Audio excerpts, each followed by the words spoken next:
गायत्री देवी जिंदाबाद जिंदाबाद जिंदाबाद। गायत्री देवी जिंदाबाद जिंदाबाद जिंदाबाद। सुशील भैया जिंदाबाद जिंदाबाद जिंदाबाद। सुशील भैया जिंदाबाद जिंदाबाद जिंदाबाद। टेम्पू छाप जिंदाबाद जिंदाबाद सागर जिंदाबाद। रिकॉर्डिंग स्टूडियो मरहा गोराडू गया। तो चाचा जी, गायत्री देवी जी का चुनाव चिन्ह टेम्पू छाप है और क्रम संख्या 4 है।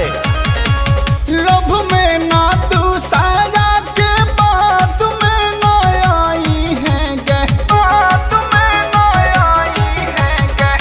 गायत्री दीदी के अब की मुखिया बनाई है गे, अब की बटनवा टेम्पू छपवे पदवाई है गे।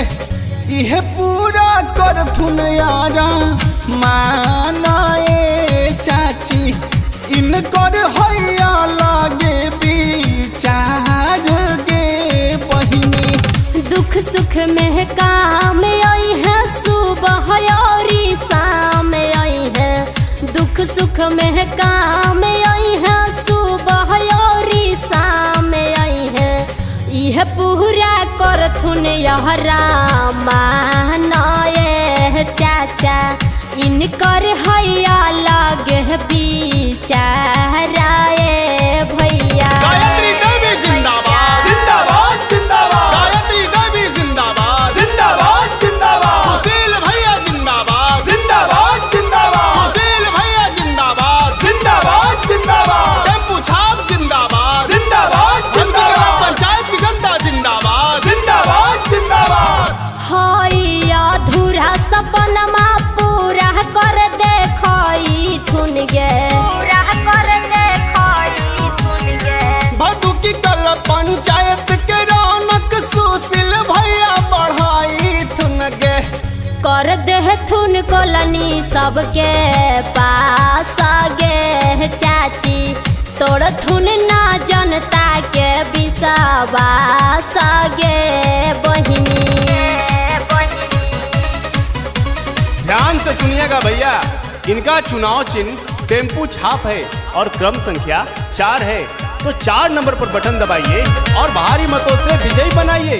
कि अग चाची नोट पर ना वोट बर्बाद करी है गे, कि अग दीदी नोट पर ना वोट बर्बाद करी है गे। कि ये हो चाचा गायत्री देवी के अब की जिंदाबाद करिहा हो, कि ये चाची सुशील भैया के अब की जिंदाबाद करी है गायत्री देवी जिंदाबाद जिंदाबाद जिंदाबाद। गायत्री देवी जिंदाबाद जिंदाबाद जिंदाबाद। सुशील भैया जिंदाबाद जिंदाबाद जिंदाबाद। सुशील भैया जिंदाबाद जिंदाबाद जिंदाबाद। टेम्पू छाप जिंदाबाद जिंदाबाद जिंदाबाद। पंचायत की जनता जिंदाबाद जिंदाबाद जिंदाबाद। गाना से निकला गया चाची घर के हो बहरिया। यह गाना से निकला गया बहिनी घर के हो बहरिया।